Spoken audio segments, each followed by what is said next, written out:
Berapa kali aku angkat tangan, tapi pikiranku kemana-mana. Berapa kali aku bilang Engkau Tuhan, tapi aku tetap pegang kendali. Firman-Mu itu hidup berkuasa, lebih tajam dari pedang bermata dua. Jangan cuma hibur aku Tuhan, tembus aku, buka semua yang aku sembunyikan, bahkan yang aku sendiri takut lihat. Aku kira aku ikut Engkau, tapi Engkau berkata, kenapa panggil aku Tuhan, tapi tidak lakukan apa yang aku bilang? Tuhan, ternyata ini bukan soal lemah, ini soal aku memilih tidak taat. Habasanda, Engkau berkata, siapa tidak memikul salib tidak layak mengikuti aku. Tuhan, ini berat karena aku mau hadirat-Mu, tapi tidak mau harga. Aku mau berkat, tapi lari dari salib. Engkau berkata, bertobat, kerajaan surga sudah dekat. Tuhan, aku capek pakai kata proses untuk tutupi pemberontakan. Aku capek bilang dipulihkan, padahal aku masih keras. Hari ini jangan sembuhkan aku dulu, hakimi dulu yang tidak beres di dalamku. Jangan tenangkan aku dulu, hancurkan yang palsu dalam aku. Engkau berkata, yang aku kasih aku tegur, Tuhan, kalau Engkau diamkan aku, itu yang paling mengerikan. Jadi hari ini jangan lepaskan aku, robek semua topengku, cabut semua alasanku, bawa aku kembali ke kasih mula-mula. Karena Engkau berkata, kamu sudah meninggalkan kasih-Mu yang semula. Tuhan, bukan aku tidak merasa, aku hanya sudah menggantikan Engkau dengan diriku sendiri, dengan keinginanku, dengan hal-hal yang lebih aku cintai daripada Engkau. Hari ini aku tidak cari rasa, aku cari kebenaran. Aku tidak cari nyaman, aku cari kekudusan. Aku tidak cari dihibur, aku mau diubahkan. Tuhan Yesus, kalau harus dibangun kembali, runtuhkan dulu yang lama. Kalau aku mau hidup dalam-Mu, aku harus melepaskan hidupku yang lama. Bukan tubuhku Tuhan, tapi manusia lamaku, egoku, dosaku, keinginanku. Karena Engkau berkata, jika benih tidak jatuh ke tanah dan mati, ia tetap satu biji. Ini bukan kematian tubuh, ini kematian manusia lamaku, supaya aku hidup bagi-Mu. Tuhan, aku mau bukan cuma tersentuh, tapi diubahkan. Hari ini tanpa musik, tanpa suasana, hanya Engkau dan aku yang sebenarnya. Dalam nama Yesus. Shalom Bapak Ibu yang saya kasihi demi nama Bapa dan Putra dan Roh Kudus. Satu hari lagi kita akan belajar firman Tuhan. Shalom Bunda Lilis, shalom, shalom Amoy, shalom Juni Manurung, shalom semuanya. Ya Pak Nani, shalom semuanya. Mari Bapak Ibu kita akan belajar tentang firman Tuhan, pembahasan dari kitab 2 Samuel saat ini. Jadi Bapak Ibu untuk beberapa bulan ke depan kita akan belajar tentang dari rangkuman kitab Kejadian, Keluaran, Imamat, Bilangan, dan Ulangan. Nah sekarang kita sudah membahas Yosua, Hakim-Hakim, Rut. Nah sekarang kita masuk ke dalam kitab 1 Samuel kemarin sudah. Dan saat ini kita akan membahas rangkuman dari kitab 2 Samuel. Ya, jadi Bapak Ibu pembelajaran ini saya bagi apa yang saya dapat di STT gitu ya, Sekolah Tinggi Teologi ya, supaya Bapak Ibu bisa memahami Alkitab kita Bapak Ibu ya. Dan saya berharap program ini bisa jadi berkat buat Bapak Ibu dan kita semakin kenal Tuhan kita, semakin kita kenal Alkitab kita lebih dalam lagi. Mari Bapak Ibu sebelum kita masuk di dalam pembelajaran kita, mari kita berdoa terlebih dahulu ya. Bantu tap-tap sama absen ya. Haleluya. Bapak kami mengucap syukur untuk kasih setiamu Tuhan, Kau sungguh baik, sangat-sangat baik dalam kehidupan kami. Tolong hamba-Mu Tuhan untuk menyampaikan firman Tuhan dan rangkuman dari kitab 2 Samuel ini. Hamba terbatas, sangat terbatas, tetapi kami percaya di dalam nama Yesus Kristus Tuhan, Engkau berikanlah kepada hamba karunia berkata-kata hikmat dan pengetahuan tentang firman-Mu, dan biarlah firman-Mu menjelaskan tentang firman itu sendiri. Tolong hamba-Mu yang sederhana ini, karena hamba tahu di luar Engkau hamba tidak bisa berbuat apa-apa. Terima kasih Tuhan Yesus, terima kasih berkati kami, berkati room ini dari awal pertengahan hingga akhir. Demi nama Bapa dan Putra dan Roh Kudus kami berdoa dan mengucap syukur. Amin. Bapak Ibu sebelum kita mendapat pengajaran, saya mengundang Bapak Ibu untuk bergabung dalam komunitas kami di Keluarga Heaven Ministry. Ya, saya akan putarkan sebuah lagu ya tentang keluarga besar Heaven Ministry ini. Semoga berkenan ya Bapak Ibu. Sebentar. Oke.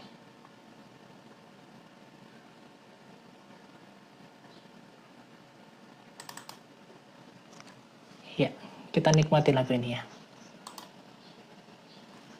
Oh, sorry.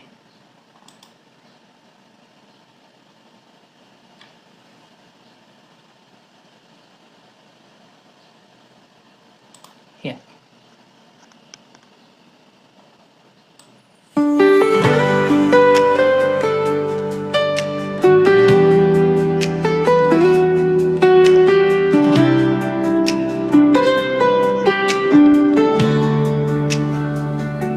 Langkah kami mungkin tak terlihat hebat, bukan dari harta yang berlimpah. Shalom, shalom. Kami hanya orang sederhana yang rindu mencari wajah-Mu, saling menguatkan, tak ada yang berjalan sendirian. Satu visi, satu hati, menjadi serupa dengan Kristus setiap hari. Di Family Heaven Ministry kami bertumbuh, berakar kuat di dalam firman-Mu. Meski kami sederhana, hati kami mau hidup berkenan di hadapan-Mu.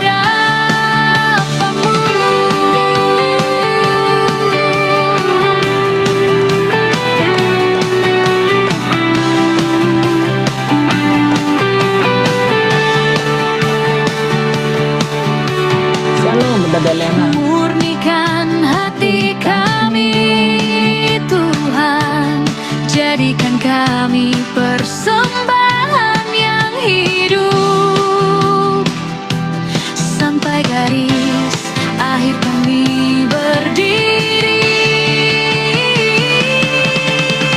Di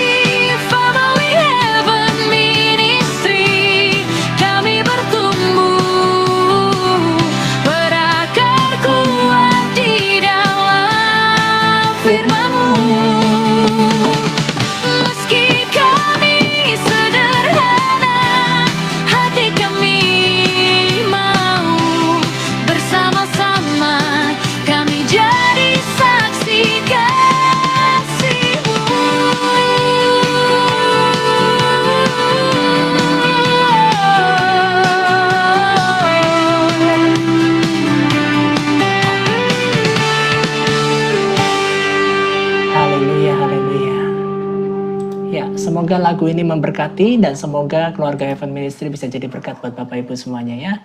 Mari Bapak Ibu, kita akan membahas tentang kitab 2 Samuel. Shalom, hambanya Muhammad Kace, selamat bergabung ya di room hamba ini ya. Mari Bapak Ibu, kita akan membahas tentang kitab daripada 2 Samuel ya. Bagaimana latar belakang dari kitab ini, penulis, dan juga tema utama dan analisis per pasal. Kita akan bahas itu ya Bapak Ibu. Nah Bapak Ibu, latar belakang penulisan daripada kitab 2 Samuel ini kelanjutan langsung dari 2 Samuel merupakan kelanjutan historis dari 1 Samuel yang berfokus pada masa pemerintahan Raja Daud. Ya, jadi Bapak Ibu, Raja Daud sudah naik tahta ini, kurang lebih begitu. Masa keemasan Israel. Nah, kitab 2 Samuel ini juga mencatat tentang masa kemenangan Israel, mencatat penyatuan bangsa Israel yang sempat terpecah pasca kematian Saul. Jadi ada satu kerajaan Israel, satu kerajaan Yehuda. Gitu Ibu Bapak Ibu ya. Nah, di kitab 2 Samuel ini kembali dipenyatukan. Saul memimpin Israel, Daud memimpin Yehuda. Nah, ini berhasil dipersatukan. Nah, selanjutnya daripada kitab 2 Samuel ini menjadi pusat ibadah baru, mengisahkan penaklukan Yerusalem dan penetapannya sebagai ibu kota politik dan pusat keagamaan, dan membawa tabut perjanjian masuk ke Yerusalem.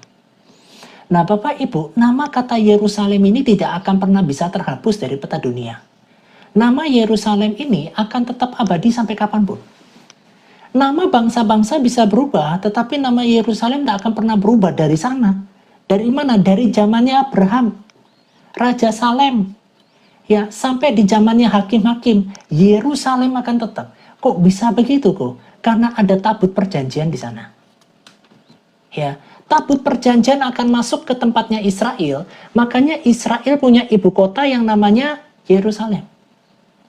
Kalau bangsa kita Indonesia ini, ibu kota kita adalah Jakarta. Nah, tetapi kalau di Israel, Shalom Bunda Minarti, di Israel, ibu kotanya Yerusalem. Nah, ada sebuah penggenapan yang luar biasa terjadi Bapak Ibu. Selama Israel merdeka tahun 1948, proses yang panjang belum menjadikan Yerusalem menjadi ibu kotanya. Ya, Yerusalem itu masih ibaratnya 50-50 sama siapa? Bangsa Palestina. Semenjak Donald Trump itu naik, pertama kali menjadi presiden, dia mengembalikan yang namanya Yerusalem itu menjadi ibu kotanya Israel. Gitu. Bapak Ibu, tanpa kita sadari bahwa Donald Trump ini merupakan penggenapan daripada firman Tuhan, bahwa Yerusalem ini akan tetap menjadi ibu kotanya Israel sampai kapanpun, Bapak Ibu. Tidak akan pernah berubah. Ya, dan itu menjadi pusat ibadah baru, mengisahkan penaklukan Yerusalem dan penempatan sebagai ibu kota politik bagi Israel, dan menjadi pusat keagamaan. Ya, membawa yang namanya tabut perjanjian. Nah, jadi tabut perjanjian yang di zaman Musa, ada nggak posisinya sekarang kok? Ada. Di mana posisinya kok? Di Israel. Tepatnya di mana? Yerusalem. Lebih tepatnya di Yerusalem di mana kok? Nggak tahu. Ya.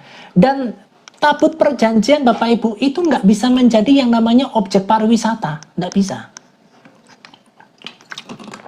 Gitu. Ini ya, maksudnya gini. Tidak ada orang yang bisa masuk ke dalam tabut perjanjian itu, Bapak Ibu. Ya, kalau tidak selain daripada imam besar. Begitu. Nah, kalau ada tabut perjanjian dibuka sama Israel, wah, itu pasti seluruh orang Kristen kepingin ke sana, kepingin lihat itu namanya tabut perjanjian. Selama ini kan kita membayangkan tabut perjanjian itu ukurannya kayak kotak gitu ya. Terus ada yang namanya malaikat kerubim, di sana ada sayap begini, ada sayapnya begini, ada sayapnya begini, dan sebagainya. Diimajinasikan sendiri. Gitu ya. Nah, bentuk tabut perjanjian yang asli seperti apa? Nggak tahu. Ya, di dalam tabut perjanjian itu ada apa? Roti mana? Roti mana yang di padang gurun sampai sekarang ini itu nggak busuk-busuk rotinya. Hebat nggak? Gitu loh. Itu roti mananya nggak busuk-busuk, nggak berbau, nggak seperti apa, tetap roti mana ada di situ. Tongkatnya Musa ada di situ. 2 loh batu ada di situ. Ya, berbicara tentang apa? Roti hidup. Manusia tidak hidup dari manusia tidak hidup dari roti saja, tetapi dari setiap perkataan yang keluar dari mulut Allah. Perkataan yang keluar dari mulut Allah itulah mana surgawi. Shalom Cece, shalom Cece Sinta, shalom. Ya, itulah mana surgawi. Ya, melambangkan apa? Melambangkan firman. Manusia tidak pernah hidup dari roti saja, tetapi dari roti hidup yang dari surga. Itu maksudnya. Nah, setelah itu kenapa ada tongkat? Kok? Tongkat ini berbicara tentang apa? Tongkat kerajaan, tongkat otoritas. Bapak Ibu pernah enggak lihat yang namanya jenderal besar? Ya, marsekal, itu kenapa kok mereka bawa tongkat? Kenapa kok mereka bawa tongkat? Ya. Coba Bapak Ibu. Ya, polisi-polisi atau jenderal-jenderal polisi besar, kenapa mereka bawa tongkat? Kenapa kira-kira? Ya, itu lambang kuasa. Lambang otoritas. Gitu. Ya, tongkat itu sudah di tangan Kristus. Nah, setelah itu berbicara apa? 2 loh batu. Nah, Bapak Ibu, 2 loh batu bentuknya tuh kayak gini loh Bapak Ibu. Muncul begini, melingkar. Muncul begini, melingkar. Setengah lingkaran gitu. Itu 2 loh batu. Nah, hampir sama kayak hati. Kalau disatukan, itu bentuknya tuing begini. Nah, itu berbicara tentang apa? Hukum-hukum Allah. Ya, shalom Taurus. Ya, silakan Taurus, nanti dibawa Ariesnya juga, Scorpio dibawa, Virgo dibawa, Libra dibawa. Zodiaknya semua dibawa. Ya, paham ya Bapak Ibu ya? Nah, 2 loh batu itu melambangkan apa? Hatimu ini loh harus ada hukum-hukum Allah. Hatimu ini harus ada ketetapan-ketetapan Allah. Bahwa Allah kita itu selalu membentuk yang namanya hukum. Bangsa dan negara itu selalu punya yang namanya hukum. Sangat berbahaya sekali kalau bangsa dan negara itu tidak punya hukum. Nah, umat Tuhan, kita warga kerajaan surga. Kerajaan kita adalah kerajaan surga, otomatis pasti ada hukum yang mengatur di sana. Terima kasih Bunda Ika. Ya, makanya Bapak Ibu, semua yang melambangkan tabut perjanjian itu diberikan kepada sebuah bangsa yang terikat perjanjian. Bani Israel yang terikat perjanjian diberikan apa? Roti hidup dari surga. Diberikan apa? Tongkat kerajaan yang dipimpin oleh Allah itu sendiri. Dan dikasih apa? Hukum-hukum Allah.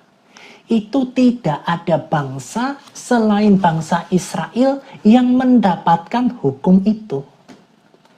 Ya, jadi jangan pernah dikatakan bangsa yang disayang sama Tuhan itu bangsa Arab. Enggak.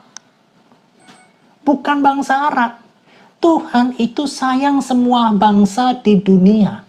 Tetapi Allah memberikan keputusannya memilih satu bangsa yang dijadikan umat Tuhan. Oleh karena satu bangsa yang bernama Bani Israel inilah kita mengenal satu-satunya Allah yang benar sesuai dengan janji yang disampaikan Allah kepada Abraham. Oleh karena keturunanmu lah semua bangsa di dunia mendapatkan berkat. Oleh keturunan Abraham inilah yang dari garis keturunan Yehuda, ya dari garis keturunan Daud, muncul yang namanya juru selamat yang menyelamatkan seluruh dunia. Jadi bukan bangsa Arab. Ya, bukan keturunan Ismail. Ya. Jadi Bapak Ibu, kalau Bapak Ibu mendengar gitu ya, di surga nanti pakai bahasa Arab, itu tahu dari mana? Jangan ngarang bebas. Ya, seorang ustadz yang bernama Ustadz Felix mengatakan nanti di surga boleh makan babi. Loh, di bumi dilarang makan babi, di surga boleh makan babi. Kenapa yang haram di dunia ini di surga bisa menjadi halal? Itu. Nah inilah Bapak Ibu bahwa kita harus mempercayai firman Tuhan, bukan berita-berita isapan jempol. Bukan cerita-cerita yang aneh-aneh. Bukan cerita-cerita yang klaim-klaim ketinggian. Gitu loh Bapak Ibu. Di surga nanti nggak pakai bahasa Arab Bapak Ibu. Di surga nanti kita nggak perlu diajarin bahasa. Kita udah ngerti sendiri satu dengan yang lain. Gitu. Sekalipun di dunia ini kita punya banyak bahasa, ada bahasa Mandarin, ada bahasa Bali, ada bahasa Korea dan sebagainya. Nanti di surga kita sudah otomatis bisa berkomunikasi dengan semua keluarga kita yang ada di kerajaan surga. Ya, satu bangsa, satu umat, satu bahasanya. Gitu. Itu bukan bahasa Arab. Ya, jadi kalau yang mengklaim-klaim nanti surga pakai bahasa Arab, jadi nanti kalau kamu ke surga, ngomong di surga pakai bahasa apa? Kalau kamu nggak bisa bahasa Arab, itu kan ngaco. Gitu loh Bapak Ibu. Ya, Bapak Ibu paham ya, bahwa pusat keagamaan nanti tersentralnya itu di mana? Yerusalem. Makanya di kitab Wahyu dikatakan apa? Yerusalem yang baru dan langit bumi yang baru. Nama Yerusalem tidak akan berubah Bapak Ibu. Tidak akan pernah berubah nama Yerusalem itu. Ya, tidak akan pernah berubah. Semua bangsa kita di dunia ini nanti nama bangsanya hilang semua tuh. Bangsa Indonesia, bangsa Cina, bangsa apa, udah tidak ada. Ya, tetapi nama Yerusalem itu akan tetap kekal sampai selama-lamanya. Ya, Bapak Ibu, yang menjadi sentralnya apa? Tabut perjanjian. Ya, dan itu Bani Israel. Jangan pernah percaya sama oknum-oknum yang mengatakan gitu ya, Bani Israel pasti akan dilaknat gitu. Bani Israel tidak akan pernah kena laknat. Ya, Bani Israel dihukum karena melanggar perjanjiannya dengan Allahnya. Ya, tetapi tidak bakalan kena laknat. Bapak Ibu lihat sekarang, ada sebuah video Bapak Ibu yang mengangkat tentang Israel begini. Katanya tanah Kanaan itu tanah yang subur, tanah yang bagus dan sebagainya.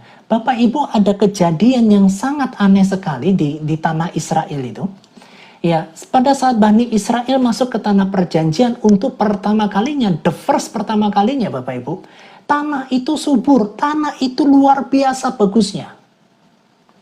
Ya, setelah Bani Israel masuk ke tanah itu, mereka hidup makmur, mereka subur, semuanya serba bagus. Tetapi pada saat Bani Israel menjadi bangsa buangan yang terserak-serak ke berbagai bangsa, tanah itu seperti berhenti menghasilkan yang namanya buah-buah. Yang menghasilkan taman-tamannya itu berhenti. Makanya banyak orang yang meragukan, inikah tanah perjanjian Tuhan? Kenapa kok hancur, kusem, kurem, jelek, dan sebagainya, gitu ya. Tetapi pada saat 1948 Bapak Ibu, Bani Israel pulang ke sana, ya, tinggal di tanah mereka kembali, tanah itu mulai mengeluarkan buah-buah, sayur-mayur, hasil bumi, semua pada keluar semua. Tetapi kalau tanah itu tidak ditinggal sama umatnya Bani Israel, itu seperti diem. Ya, ini diadcast di sebuah podcast. Nanti Bapak Ibu cari podcastnya ya. Jadi ada orang yang, ini bukan orang Kristen sih sebetulnya. Ya, ada orang yang netral yang berbicara seperti ini. Tanah Israel ini, tanah Kanaan ini yang dikatakan tanah perjanjian itu aneh. Anehnya di mana kok? Kalau bangsa-bangsa asing tinggal di sana, itu benar-benar gersang, tandus, panas. Tetapi pada saat Bani Israel masuk ke sana, tanah itu mulai mengeluarkan ya rumputan, pertanian, waduh majunya luar biasa. Bapak Ibu perhatikan bagaimana Israel itu mensulap, tanah yang semuanya gersang itu dirubah menjadi taman yang indah. Menjadi pusat daripada teknologi pertanian yang hebat. Kok bisa? Gitu. Kok bisa? Inilah yang dianggap sebagai sesuatu yang aneh. Gitu loh Bapak Ibu. Jadi kalau misalnya ada tokoh-tokoh dunia yang mau mengatakan bahwa Bani Israel itu akan saya hapuskan dari peta dunia, dia sendiri yang hilang dari dunia ini. Ya, siapa? Khamenei itu. Yang dari mana? Dari Iran. Hebat nggak Bapak Ibu? Bapak Ibu, percayakah kita kenapa bangsa Israel sampai sekarang tuh dibiarkan Allah supaya kita melihat ke sana? Ya, ini loh Allah yang sejati. Ini loh Allah yang hebat. Ini loh Allah negeri Israel dan bukan Allah negeri Mekah. Bukan. Ya, supaya semua bangsa-bangsa itu melihat ini loh umat pilihanku. Dari umat pilihan inilah kita kenal satu-satunya Allah yang benar. Allah yang tidak pernah bawa agama. Allah yang tidak pernah mendesain sebuah organisasi tertentu. Allah yang tidak pernah mengatakan satu-satunya agama yang kuterima di sisiku adalah agama tertentu. Tidak sama sekali. Karena bagi Allah yang benar, bagi Allah pencipta langit yang sesungguhnya, itu tidak perlu agama untuk memvalidasi dirinya. Ya, paham ya Bapak Ibu ya? Allah yang benar, Allah yang pencipta langit dan bumi, itu tidak perlu divalidasi dengan yang namanya agama. Agama boleh banyak, tetapi Allah yang sejati tetap Allah Abraham, Allah Ishak, Allah Yakub. Tidak ada Allah lain. Itu Bapak Ibu.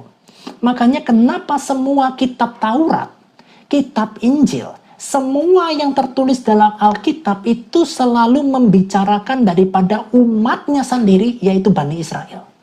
Alkitab yang kita pernah baca ini Bapak Ibu, itu dominannya selalu berbicara tentang umatnya. Dia tidak pernah berbicara tentang bangsa Arab. Dia tidak pernah berbicara tentang keturunan Ismail. Selalu berbicara tentang apa? Keturunan Israel dan bukan Ismail. Nah, itulah Bapak Ibu, sadarlah kita bahwa untuk mengenal Allah yang benar, kita perlu tahu sejarah yang di atas kita. Siapakah Allah yang benar? Siapakah satu-satunya Allah pencipta langit dan bumi ini? Bukan banyaknya agama yang kita punya, tetapi Allah yang benar selalu berbicara tentang hukum-hukumnya dan berbicara tentang umatnya. Kalau kamu mau mengerti tentang Allah yang benar, kamu cari Allah pilih umatnya siapa? Umatnya adalah Bani Israel. Kita perhatikan apa yang ada terjadi di Israel. Begitulah Bapak Ibu. Ya, kitab 2 Samuel ini juga berbicara tentang puncak ekspansi, mendokumentasikan kemenangan militer yang membawa Israel mencapai luas wilayahnya maksimal.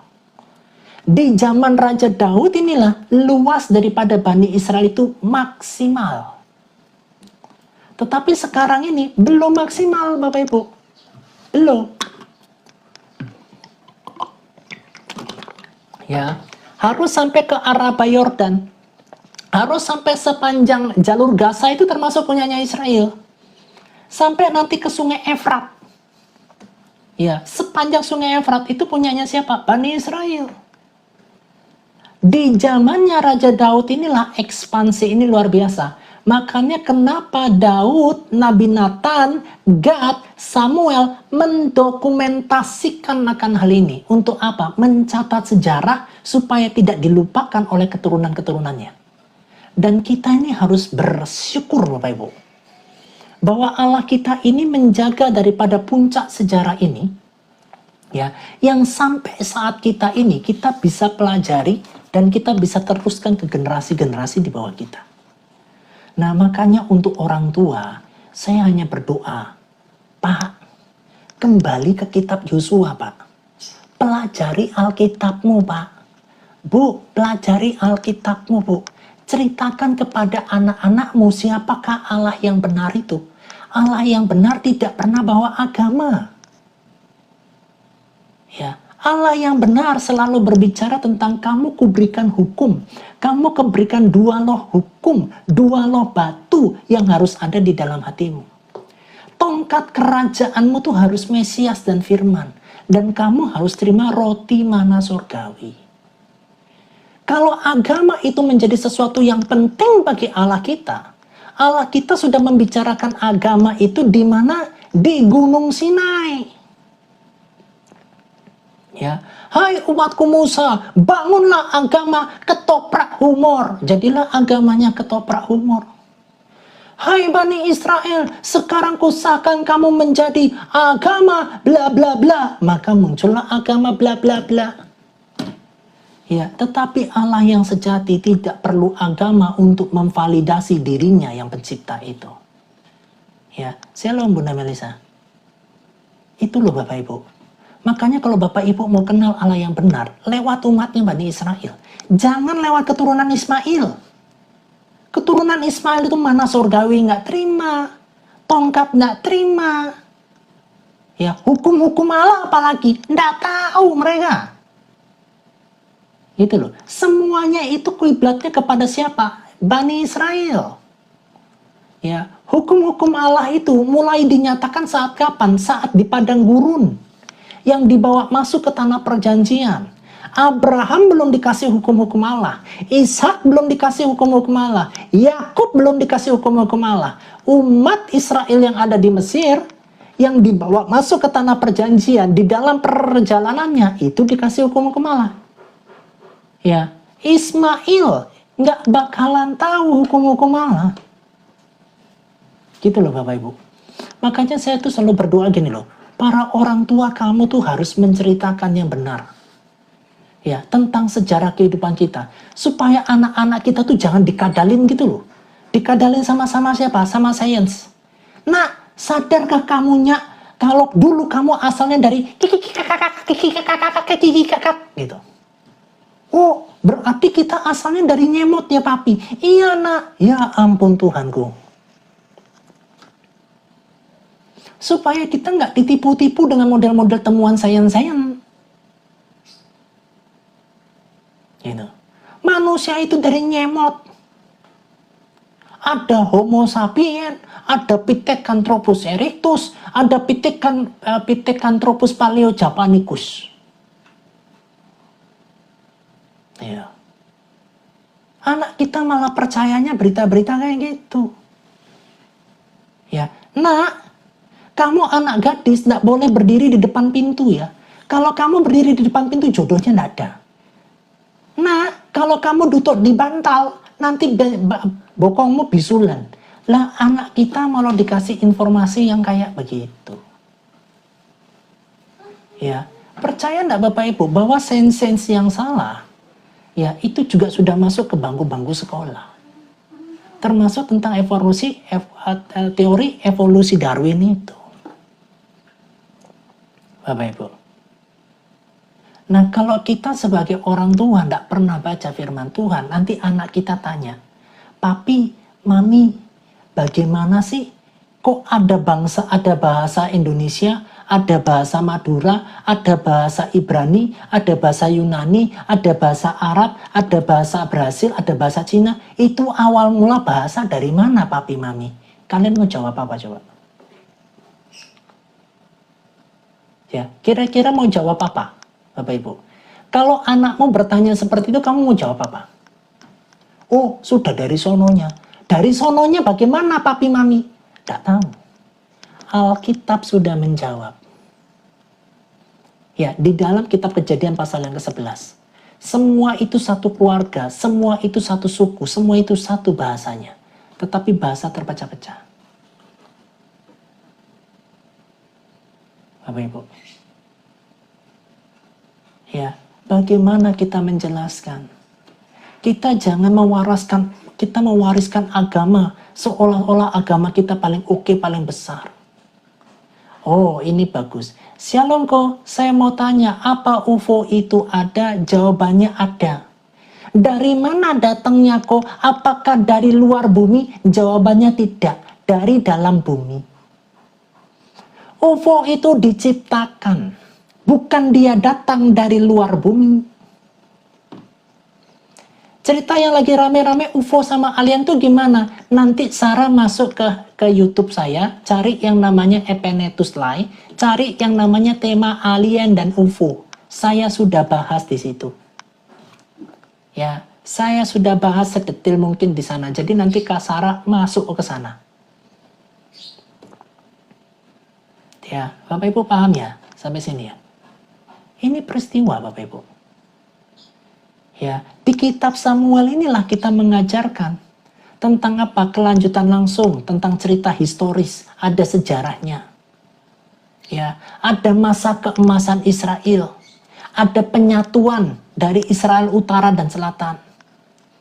Ada pusat ibadah baru yang terpusat pada Yerusalem. Kiblat itu awal mulanya dari sana.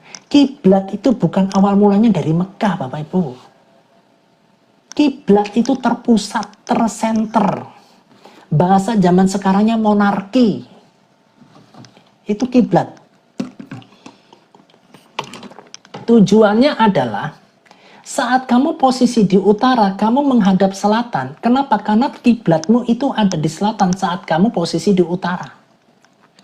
Saat kamu di selatan, kamu berdoa menghadap utara. Kenapa? Karena posisimu di selatan dan posisi kiblatmu itu ada di utara. Yang kamu ada di timur, berdoa menghadap ke barat. Kenapa? Karena pusatnya itu ada di barat karena posisimu di timur. Kalau kamu di barat, berdoa menghadap ke timur. Kenapa? Karena pusatnya kamu tuh di timur karena kamu posisinya di barat. Terpusat di tengah. Jadi pada saat umat Tuhan nyebar kemanapun itu, pada saat dia beribadah, dia ingat tabut perjanjianku ada di Yerusalem. Itu arti kiblat. Ya, kiblat inilah yang dikopi sama teman-teman kita dari Muslim. Ya, yang mengarah kiblat itu kepada Mekah. Makanya dimanapun umat Muslim itu berada di seluruh dunia ini, beribadahnya selalu menghadap ke Mekah. Itu loh maksudnya kiblat. Nah, pusat ibadah baru, pusat kiblat yang pertama kali itu Yerusalem. Peristiwa daripada Daud menciptakan yang namanya sebuah rumah Tuhan yang dibangun oleh Salomo. Seperti itu loh Bapak Ibu. Ya. Dan pada zaman dan latar belakang dari kitab Samuel ini menjadi ekspansi besar bahwa Daud tidak pernah kalah perang. Ya, Bapak Ibu perhatikan ya. Daud tidak pernah kalah perang. Makanya Bapak Ibu saya mau sampaikan, Benyamin Netanyahu ya, di dalam nama Tuhan Yesus dan Allah Abraham, Ishak dan Yakub. Ya, Benyamin Netanyahu tidak akan pernah kalah perang selama dia kembali kepada hukum-hukum Musa, selama dia kembali kepada hukum-hukum Taurat. Benyamin Netanyahu itu tidak mungkin kalah perang. Ya, kejadiannya sama seperti Daud. Dan sejarah mencatat bahwa Bani Israel dari 1948 sampai sekarang pada saat berperang tidak pernah kalah. Ya, penggenapan peristiwa yang terjadi di zamannya Daud. Saya kasih tahu. Selama Daud menjadi raja atas Israel, selama Daud menjadi raja atas bangsa Israel, Daud tidak pernah kalah perang. Kenapa? Hati Daud terpikat kepada Allah hukumnya, kepada Allah Abraham, Ishak dan Yakub nenek moyangnya, tidak pernah kalah. Sama Bapak Ibu, Benyamin Netanyahu sampai kapanpun, sampai dia hidup kapanpun, selama dia berpegang kepada hukum Taurat Musa, dan dia selalu mengatakan kitab Torah, mematakan kitab Torah, hukum-hukum Allah kepada umat Bani Israel, sekalipun dilakukan, tidak dilakukan, tetapi dia selama masih dia memimpin di dalam Benyamin Netanyahu atas bangsa Israel sebagai Perdana Menteri, dia tidak akan kalah perang. Ya, karena yang berperang bersama dengan dia apalah Allah Abraham, Allah Ishak, Allah Yakub. Hebat enggak? Hebat enggak Bapak Ibu? Umat yang Tuhan, yang sungguh-sungguh dekat dengan Tuhan, umat Israel yang benar-benar kembali kepada hukum-hukum Allahnya, kembali kepada mana surgawi, tongkat kerajaan Kristus, dan kembali kepada hukum-hukum Allah, itu tidak mungkin kalah perang. Sejarah mencatat, berapa kali pun negara Arab teriak-teriak pakai nama Allahnya, ya Allah Maha Besar, Allah Maha Besar, Allah Maha Besar, Allah Maha Besar, merangi Israel, Allah Maha Besarnya keok, Arabnya juga keok. Ya, tidak pernah menang satu kali pun lawan Israel. Hebat nggak Bapak Ibu? Entah kenapa begitu. Sekalipun peralatannya jauh lebih kurang, tetap menang loh. Gila betul. Ya, luar biasa loh Bapak Ibu. Nah, kalau Bapak Ibu perhatikan sejarah ini, makanya Bapak Ibu saya sampaikan gini ya, arahkan pandanganmu kepada Bani Israel. Apa yang Allah Israel buat bagi umatnya? Kamu ini sedang menyembah Allahnya Israel. Bangsamu lah bangsaku, Allahmu lah Allahku. Seperti yang dikatakan Rut. Bangsa kita bangsa Indonesia, tetapi Allah kita Allahnya Israel. Bangsa kita, suku kita bisa Tionghoa, suku kita bisa Jawa, suku kita bisa Batak, tetapi Allah yang kita sembah itu Allah Abraham, Ishak dan Yakub di dalam nama Yesus Kristus Tuhan. Ya, tidak pernah berubah. Gitu loh Bapak Ibu. Mau mengenal Allah yang sejati lewat perkataan firman-Nya, lewat sejarah daripada umatnya, baru kamu bisa paham tentang Allah. Kalau kamu cuma pakai akal-akalanmu sendiri, tidak bakalan nemu. Tak jamin tidak bakalan ngerti kamu. Tidak bakalan kenal kamu sama Allah pencipta langit dan bumi. Ya. Siapa penulis daripada kitab Samuel ini? Sama seperti 1 Samuel, kitab ini secara teknis itu anonim. Anonim yang dimaksudkan itu beberapa orang yang menuliskannya. Ya, berdasarkan 1 Tawarik 29 ayat 29, sumber utamanya sering dikaitkan dengan catatan Nabi Nathan, Nabi Gad yang hidup sezaman dengan Daud. Jadi penulis dari kitab 1 Samuel dan 2 Samuel ini Bapak Ibu, diprediksi ada tiga orang. Samuel itu sendiri, Nathan dan Gad. Secara akademis, kitab ini diyakini disusun dalam bentuk akhirnya oleh seorang redaktur dari tradisi Deuteronomistis. Jadi pada saat kitab-kitab ini tertulis secara terpisah, ada seorang yang redaktur itu mengumpulkan kitab-kitab yang ditulis Samuel, yang ditulis sama Nathan dan Gad, digabungkanlah itu di dalam kitab 1 Samuel dan 2 Samuel. Itu background penulisnya. Paham Bapak Ibu? Ya, makanya Tuhan Yesus itu luar biasa loh. Ya, Allah kita itu luar biasa Bapak Ibu. Makanya Bapak Ibu, selama kamu hidup di dunia ini, jangan pernah lepaskan pandanganmu dari Israel. Ya, jangan lihat kelakuan mereka yang kadang-kadang aneh-aneh. Bahkan kelakuan mereka tidak percaya kepada Yesus Kristus Mesias, biarin. Ya, tetapi kita ikut perkataan Allah yang sejati. Siapa yang memberkati Israel diberkati, siapa yang mengutuk Israel akan dikutuk. Ya, kita lihat posisi keilahian dan Allahnya. Saya kasih tahu Bapak Ibu ya, bangsa Israel tidak ada apa-apanya kalau tidak ada hukum Allah di sana. Yang membuat hukum Allah, yang membuat bangsa Israel itu menjadi hebat, yang membuat bangsa Israel menjadi perkasa, yang membuat bangsa Israel tidak kalah perang, itu karena ada tabut perjanjian. Ada covenant di sana. Ya, ada perjanjian di sana. Kalau tidak ada covenant Allah, sama kayak bangsa-bangsa yang lain. Terima kasih Angela. Sama. Nggak lebih baik dari bangsa Cina nggak? Bangsa Israel itu. Shalom, shalom. Ya. Nggak lebih baik daripada bangsa Nigeria pun nggak lebih baik Israel itu.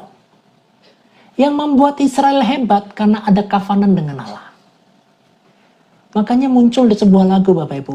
Dalam janjimu, kemenanganku, selamanya kan ku nyatakan, besar setiamu Tuhan di hidupku. Yang membuat Israel itu hebat karena perjanjian dengan Allah. Yang membuat Israel hebat, pilihan Tuhan atas umatnya Bani Israel. Gitu. Shalom Bunda Lowani. Paham ya Bapak Ibu ya? Bangsa Israel tidak ada apa-apanya Bapak Ibu. Kalau nggak ada perjanjian, tidak ada hukum-hukum Allah, tidak ada apa-apanya bangsa Israel itu. Jauh lebih lemah dari Kamboja, saya kasih tahu. Ya, yang membuat dia hebat itu Allahnya bersama dengan mereka. Yang membuat kamu hebat di dalam pelayanan itu bukan kamu.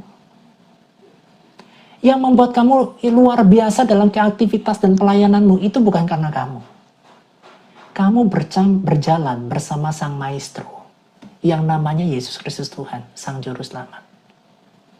Israel berjalan bersama dengan hukum-hukum Allahnya. Sang Maestro. Itu yang membuat hebat.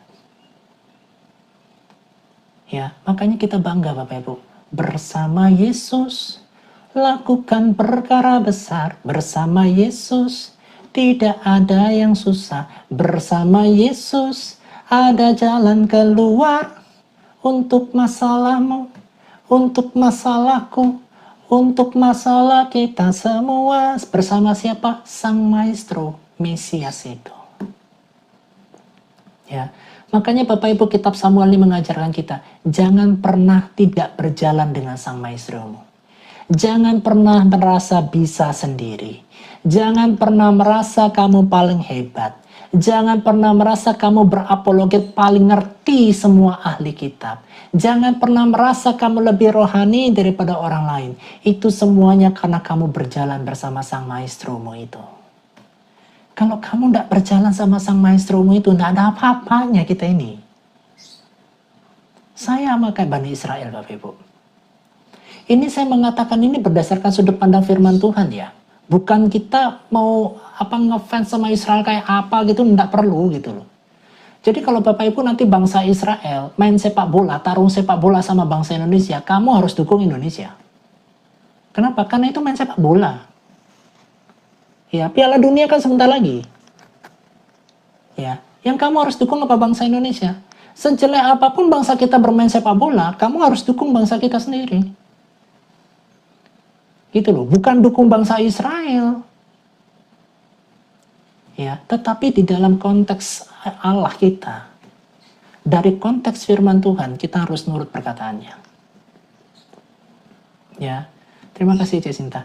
Nah, kepada siapa surat ini ditujukan?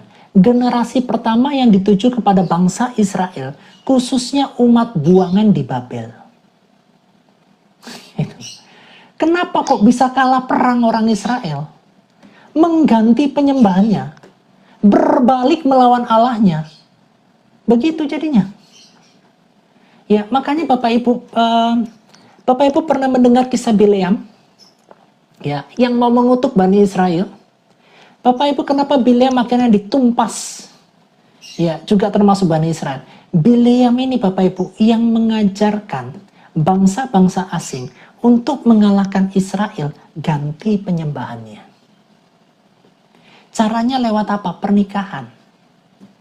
Ya, makanya untuk menaklukkan Bani Israel pada saat Bani Israel di padang gurun itu, mereka pakai perempuan. Mulus, berdada montok, cantik dan sebagainya. Ya, makanya di tanah perjanjian ada tokoh yang namanya Pinehas. Saat dia melihat ada orang laki-laki Israel membawa perempuan dari bangsa di sekelilingnya, ditombaknya itu. Karena perempuan-perempuan inilah yang akan mengganti penyembahan. Gitu caranya Bapak Ibu. Ya, untuk mengalahkan Israel, Israel disuruh nyembah berhala, maka kalah ada perang. Tetapi kalau Israel itu berpegang kepada hukum-hukum Allah, berpegang kepada Taurat Musa, tidak mungkin kalah perang. Shalom, shalom Angela, shalom. Selama Benyamin Netanyahu masih berpegang pada hukum Taurat Musa, tidak mungkin kalah perang. Pegang perkataan saya. Ya, paling-paling tertekan sedikit, balik nyerang lagi. Pokoknya endingnya pasti menang. Pasti menang.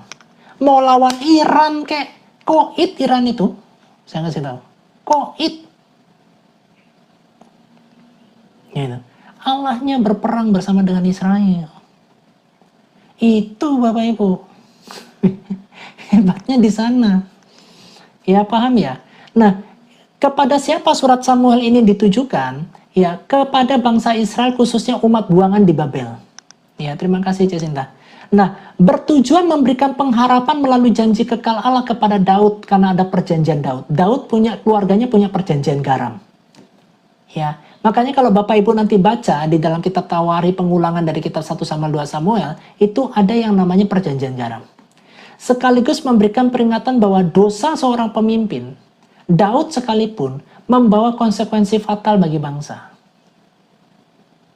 Ya, dosa Daud, kesombongan dan keangkuhannya satu bangsa itu kena. Gila. Ngeri ya. Kalau Konoha ini kan beda.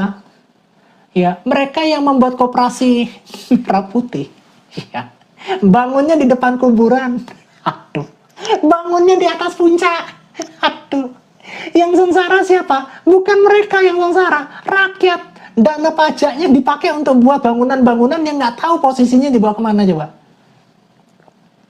Beda. Ya, kalau yang di Israel ini, Daud berdosa efeknya bisa sampai ke bangsa.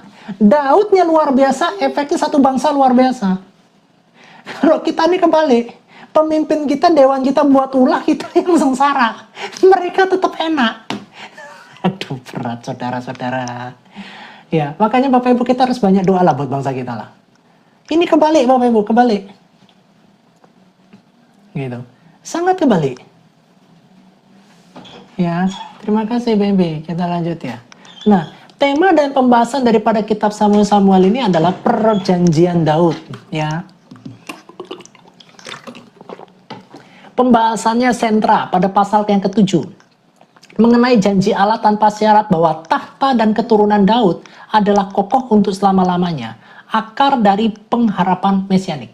Jadi Bapak Ibu perhatikan ya, perhatikan ini. Perjanjian yang Allah berikan kepada Daud. Coba Bapak Ibu perhatikan ya. Allah sudah buat perjanjian kepada Abraham. Perhatikan ini Bapak Ibu ya. Allah sudah buat perjanjian kepada Abraham. Keturunanmu akan seperti pasir di laut, seperti bintang di udara, di langit. Ya, digenapi sampai masuk ke tanah perjanjian. Janjinya digenapi. Tetapi Allah membuat perjanjian secara khusus kepada Daud. Kok bisa? Ya, makanya saya Bapak Ibu mau saya sampaikan begini ya. Kamu bisa buat perjanjian dengan Allahmu. Di luar perjanjian global untuk semua umat. Perjanjian Allah kepada Bani Israel itu mutlak. 12 suku Israel itu mutlak. Ya, kamu mengikuti hukum-hukumku, itu semua mutlak kamu diberkati.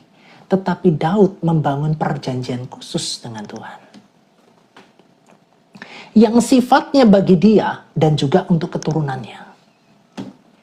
Kamu juga bisa melakukan yang sama. Kamu betul sudah ikut Kristus. Kamu betul sudah ikut Yesus Kristus sebagai Tuhan dan Juru Selamatmu. Kamu diberi kuasa untuk menjadi anak Allah. Setiap anak Allah dapat janji. Dapat perjanjian pemeliharaannya. Tetapi kamu bisa buat perjanjian khusus. Ini yang dilakukan sama Daud. Ya, ini yang dilakukan Daud. Kok perjanjian dengan Allah itu seperti Nasar nggak sih? Seperti itu kurang lebih. Nah, cuma bedanya adalah Tuhan, aku melakukan ini, nanti Tuhan nolong aku seperti ini, aku nurut. Nah, tetapi kalau perjanjian itu bisa sampai diwariskan. Kalau Nasar, single. Saya sendiri yang bernasar sama Tuhan. Single. Ya, saya melakukan A, Tuhan melakukan B. Tuhan melakukan A, saya melakukan B. Ya, sudah ada nasar di sana. Kesepakatan nasar di situ. Nah, tapi kalau perjanjian itu sampai keturunan ke bawah, itu perjanjian bisa diwariskan. Itu perjanjian khusus saya sudah buat sama istri dan anak saya. Ya. Seluruh keturunan saya itu buat Kristus. Tidak boleh ada yang terputus. Ya, mau jadi pelayan Tuhan, mau jadi pendeta, menjadi pengusaha, jadi apa terserah, tetapi semua punyanya Kristus. Ya, ada perjanjian khusus di sana. Nah, perjanjiannya khusus Daud dengan Allah adalah akan kokoh puncak kerajaan untuk selama-lamanya, sampai selama-lamanya, itu sampai ke bawah termasuk kepada Mesias. Keturunan-keturunan Daud itu yang akan berkuasa.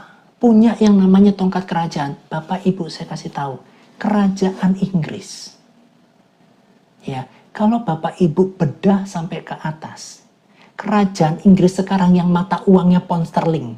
Yang mata uangnya paling mahal di seluruh dunia, pound sterling itu. Ya, kita kebias dengan dolar. Padahal mata uang tertinggi di dunia itu pound sterling, bukan dolar Amerika Serikat. Kerajaan Inggris itu Bapak Ibu, Kalau Bapak Ibu bedah sampai ke atas, itu ada garis keturunannya Daud. Ya, Bapak Ibu bisa cek itu.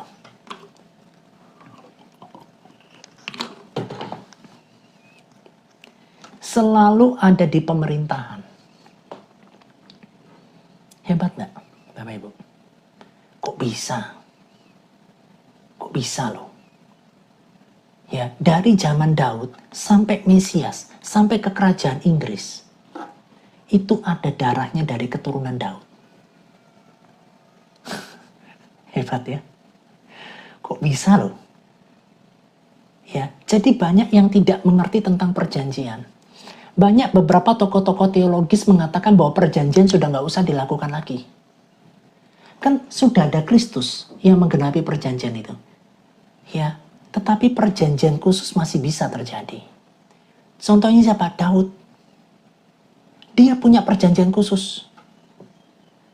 Dia bersama dengan keturunan-keturunannya itu menjadi tampuk tongkat kerajaan. Sampai ke kerajaan Inggris. Itu darahnya dari darah keturunan Daud. Kita selama ini kan tersamarkan dengan yang namanya dolar Amerika Serikat kan. Ya, gara-gara tidak mau minjem uang dari IMF. IMF maksa untuk kita ngutang. Nggak di-ACC, dolarnya naik 17.000 sekian. Naik 17.000 sekian. Tetapi pound sterling, Bapak Ibu, mata uang ini tidak pernah tergoyahkan. Nilai tukarnya tetap yang tertinggi. Hebat nggak? Hebat. Banyak yang nggak tahu kan? Ya. Banyak yang tahu tapi pura-pura nggak tahu kan? Kok bisa? Geleng-geleng kepala Bapak Ibu kalau saya melihat ini semua. Makanya saya selalu belajar punya wawasan yang luas. Saya dibantu dengan istri saya. Istri saya juga suka sejarah. Kami sering diskusi yang seperti ini. Ngeri loh, hebat loh Bapak Ibu. Makanya kalau Bapak Ibu kalian punya perjanjian khusus dengan Tuhan, bagus. Perjanjian khusus itu kamu bisa yang namanya karena elit global. Oh, tunggu dulu. Tunggu dulu. Jangan arahnya ke sana dulu, tunggu dulu. Ya, nanti kita bisa sampai arahnya sampai ke sana, bisa nggak? Bisa. Ya, kalian bisa bentuk perjanjian khusus dan perjanjian khusus itu kamu bisa barisan keturunanmu. Sama seperti ini. Ya, Bani Israel kena perjanjian umum. Semua 12 suku itu dapat. Kamu ikut Tuhan Yesus tuh kamu jadi berkat, diberkati, semuanya cukup dapat. Tapi kalau kamu berani membuat perjanjian khusus, wow. Ya. Berikutnya Bapak Ibu, tema dan pembahasan dari kitab Samuel ini juga berbicara tentang dosa dan konsekuensi. Kitab ini sangat jujur, dosa Daud adalah persinahan dan pembumbunan. Tidak ditutupi melainkan menunjukkan bagaimana dosa selalu membawa konsekuensi buruk dalam keluarga dan negara. Bapak Ibu perhatikan dosanya Soeharto apa? Berefek nggak kepada keluarganya? Berefek. Ya, dari Tommy Soeharto lah. Ya, dari Bambang lah. Dari siapalah. Sampai munculnya Mayang Sari lah. Ya, dengan foto seksinya lah dan sebagainya lah. Ya, Daud juga ngalami yang sama Bapak Ibu. Ya, dia ini sebagai pebinor. Perebut bini orang. Dia ngintip orang mandi. Nah Bapak Ibu, makanya ya saya kasih tahu ya gadis-gadis muda, single mom, kalau kamu lihat pendeta ganteng di depan sana khotbah dengan luar biasa, tolong ke bajumu itu belan dadanya tuh jangan terlalu ke bawah. Ya, kami ini pria-pria hamba-hamba Tuhan, pendeta-pendeta yang cowok-cowok yang laki-laki tidak lebih baik daripada Daud. Ya, mata kami suka akan pegunungan. Tolonglah kami. Ya, amal kami bisa kurang gara-gara melihat pembelahan gunung itu. Ya, karena pakaianmu semuanya nggak tertutup terpenuhnya. Itu loh Bapak Ibu. Makanya kenapa hamba-hamba Tuhan yang diutus ke Bandung itu banyak jatuhnya ke wanita semua. Ya, bikin nggak konsen ya kok betul. Ya, kalau nggak dilihat tapi kok sayang pas jarak pandangnya bisa pas gitu loh. Dari atas lagi kita, dari khotbah di atas itu. Sudut pandangnya bisa pas 45 derajat. Kalau nggak dilihat juga sayang gitu. Apalagi kok tiba-tiba garuk kaki gitu. Garuk kaki kan agak sedikit mengarah gini. Ya, agak ke bawah gitu. Ininya nggak dipegangin, aduh Tuhan. Ya, tolong ya buat ibunda-ibunda, single mom dan punya anak-anak gadis, pakaiannya tolong diperhatikan lah. Kami ini tidak lebih hebat loh daripada Daud. Roknya juga tolonglah gitu loh. Ya, jangan rok yang gampang keterbang angin gitu loh. Mobil lewat, weng, kena angin, weng gitu. Kalau kita nanti, kita ngeliat begini, wah pendeta kok mata jelalatan, yang salah juga kita. Kalau nenek-nenek boleh kok. Kalau nenek-neneknya seperti istrinya Haritanu jangan ya. Tapi kalau nenek-neneknya 80 tahun ke atas, kami nggak terusik. Tapi kalau nenek-nenek 50 tahun, modelnya kayak Marilyn Monroe, waduh, kami masih tertarik. Ya, kami masih tertarik lah. Gitu. Tolonglah. Gitu. Daud, Bapak Ibu, nyantai di atas soto. Sudah nyantai di atas soto, loh, kok ada perempuan mandi di sana? Batsyeba-nya juga nggak sadar. Biasanya itu kan zaman raja-raja tarung, zaman raja-raja perang. Mungkin Raja Daud lagi perang. Enggak kalau Raja Daud lagi perang, aku kepingin mandi di tempat yang terbuka. Waduh, mandi di tempat yang terbuka. Nggak tahu ternyata Daudnya nggak ikut perang. Daudnya di atas, lihat dari bawah. Wah, waduh, indah banget. Gitu. Daud juga jelalatan kok ya. Bukan jelalatan juga sih, tapi ada kesempatan. Gitu. Ada kesempatan, ada rezeki nomplok gitu loh. Ada free nih, lihat dari atas.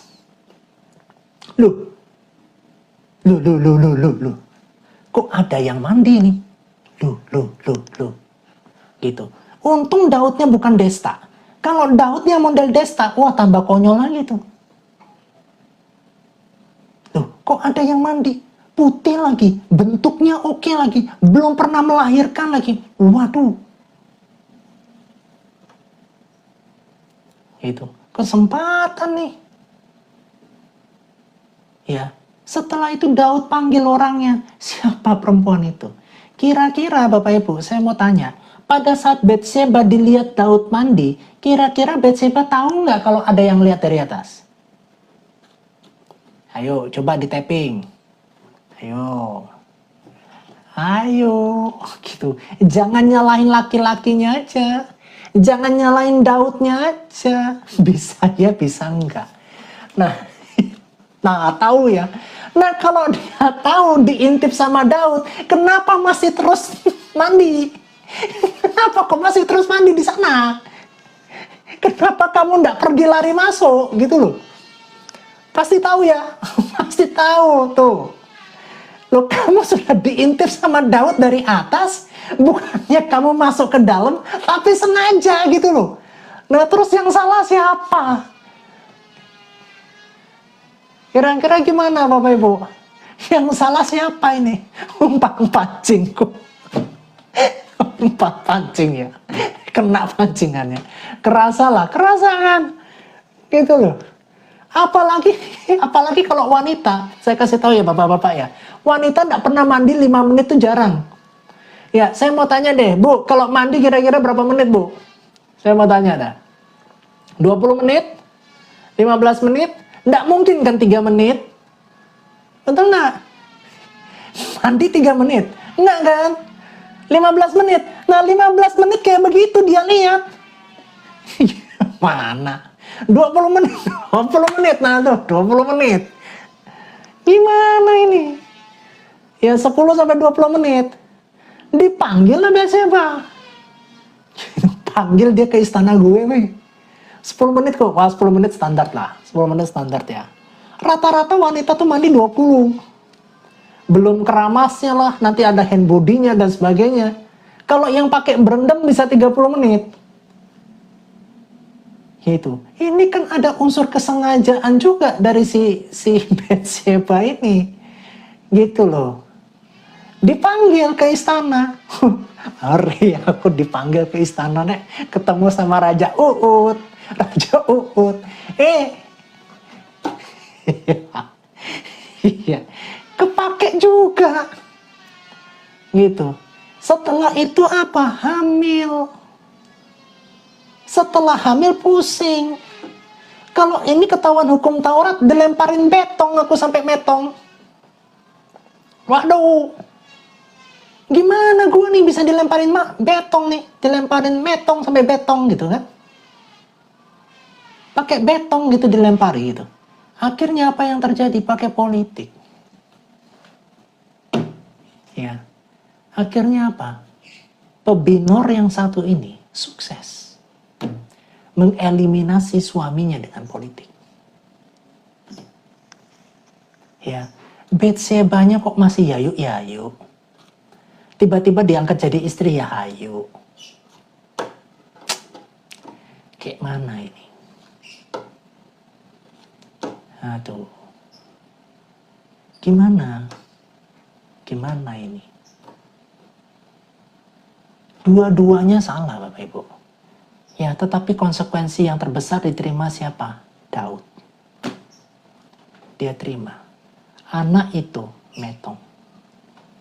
Ya, kerajaannya dikudeta sama siapa? Anaknya sendiri. Anaknya sendiri membunuh anaknya sendiri. Anaknya sendiri memperkaos anaknya sendiri dari istri yang berbeda. Keluarga kena, larinya sampai ke bangsa. Sama dengan negara Konoha ini Bapak Ibu, Soeharto, keluarganya kena sampai kepada bangsa.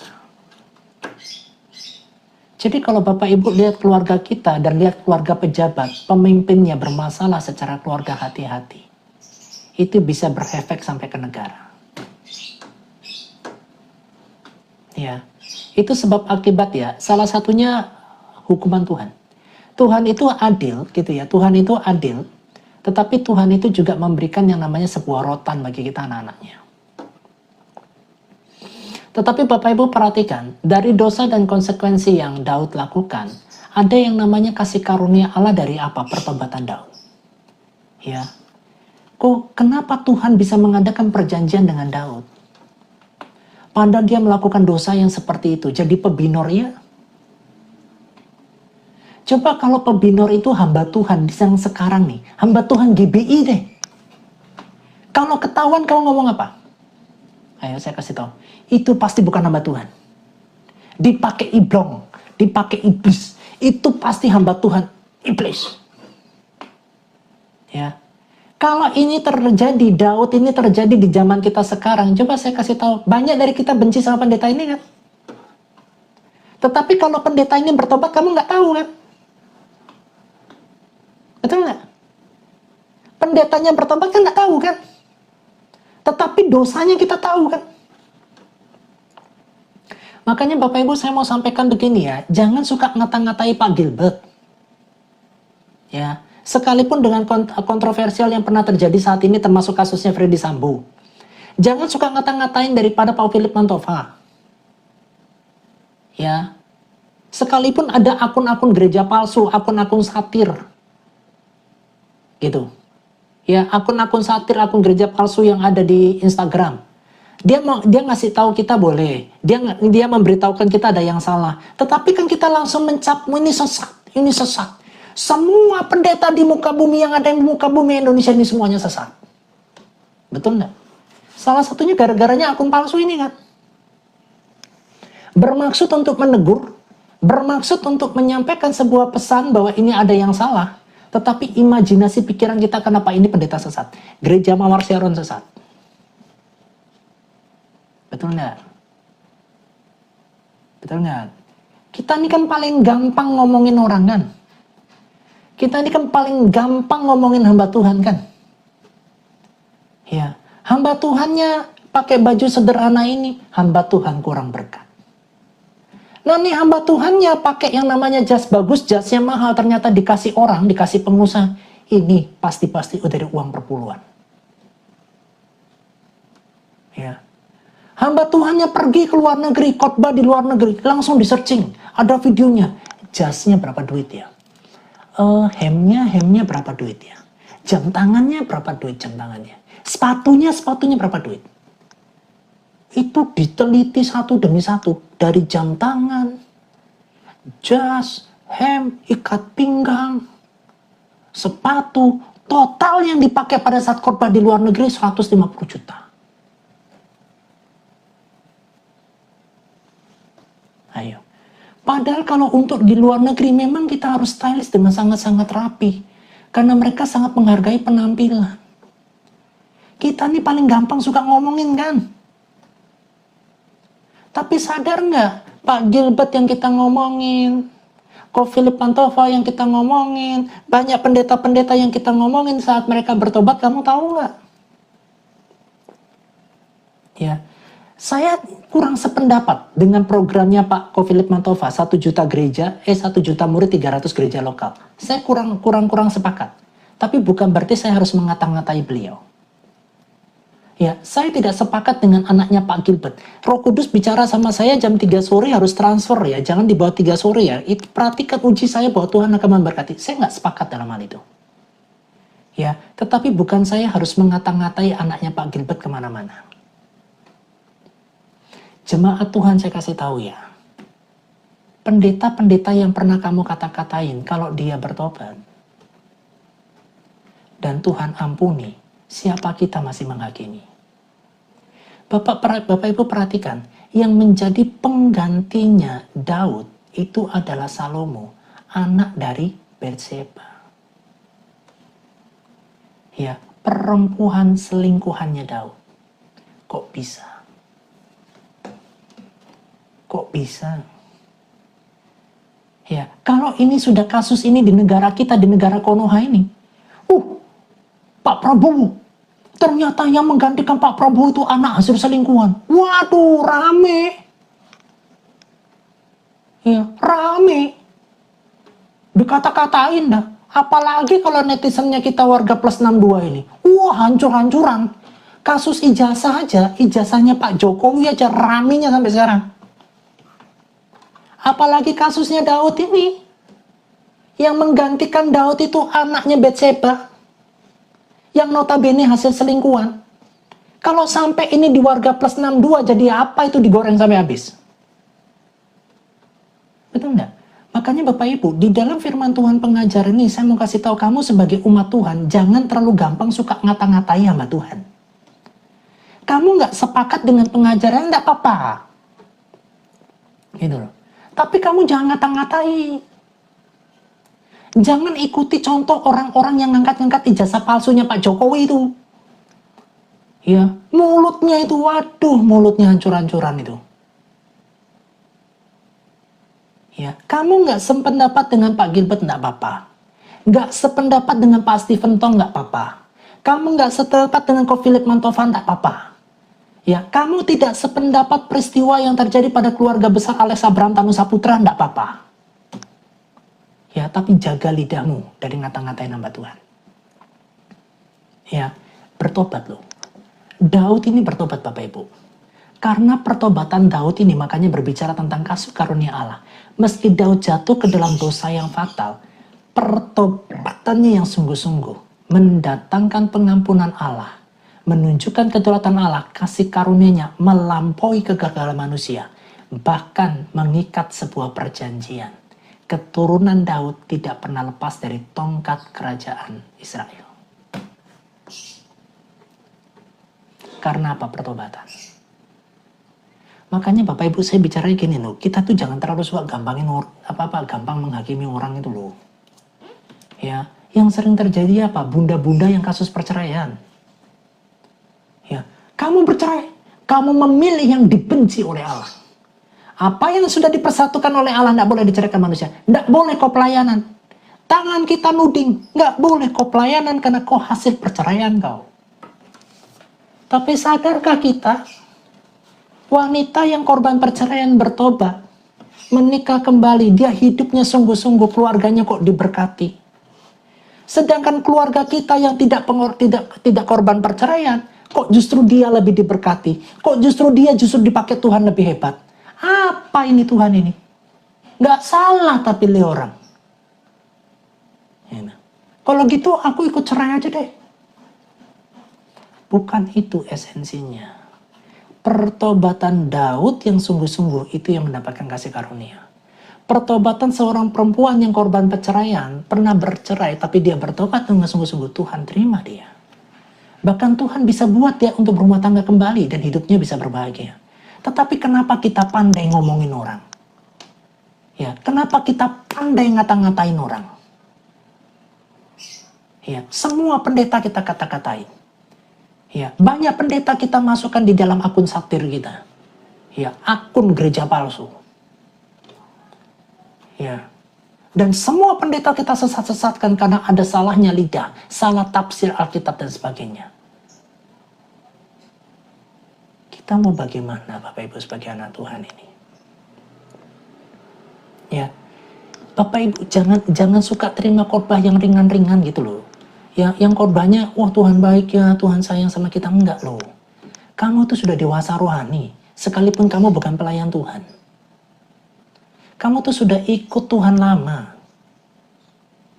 Ya, kalau sekarang di dalam pembahasan 2 Samuel ini mengajarkan kamu untuk tidak suka ngata-ngatain orang lain termasuk pendeta, dan kamu masih lidahmu di sana. Ya, bertobat. Jangan memikirkan tentang pertobatannya dia, tapi pikirkan pertobatan saya, bagaimana saya jaga lidah saya. Gitu. Kita kadang-kadang suruh orang lain bertobat, tapi kita lupa untuk bertobat kan? Ya, yang Tuhan cintai itu pertobatannya, bukan dosanya. Ya, makanya Bapak Ibu di komunitas kami ada yang korban perceraian, tapi saya tidak pernah mau lihat backgroundnya. Saya mau lihat dia sekarang dia cinta Tuhan. Saya mau sekarang dia sungguh-sungguh cari Tuhan. Saya mau sekarang dia mengandalkan Tuhan, menangis di hadapan Tuhan. Itu lebih utama daripada dosanya. Gitu loh Bapak Ibu. Ya, jadi kalau di sini masih ada suka ngata-ngatain Ko Philip, masih suka ngata-ngatain siapa? Stephen Tong, ya, masih suka ngata-ngatain Pak Gilbert. Ya, bertobatlah. Saya bertobat, Bapak Ibu bertobat. Ya, kita sama-sama bertobat kok. Ya, terus jangan suka ngata-ngatain pendeta ya, waduh matanya jelalatan. Kami itu masih normal. Ya, makanya kami edukasikan. Ya, untuk bunda-bunda khususnya single mom, kadang-kadang kalian single mom itu jauh lebih berani daripada yang muda loh. Termasuk di TikTok ini, dari sisi dandanan, aduh Tuhanku tolong. Dari sisi pakaian, waduh Tuhan tolong. Jauh lebih hebat, jauh lebih berani daripada orang yang gadis-gadis yang masih virgin. Itu. Tolonglah. Ya, tolonglah. Suka pakai baju seksi enggak apa-apa, di dalam rumah enggak apa-apa. Tapi tolong jangan ditampilkan di status WhatsApp. Tolong jangan dijadikan VT, jangan dijadikan PP di mana? Di TikTok. Ya, setelah itu kamu live-nya pakai tank top. Sudah tahu ukuranmu juga agak jumbo, kamu pakai tank top yang agak mepet dan sangat ketat.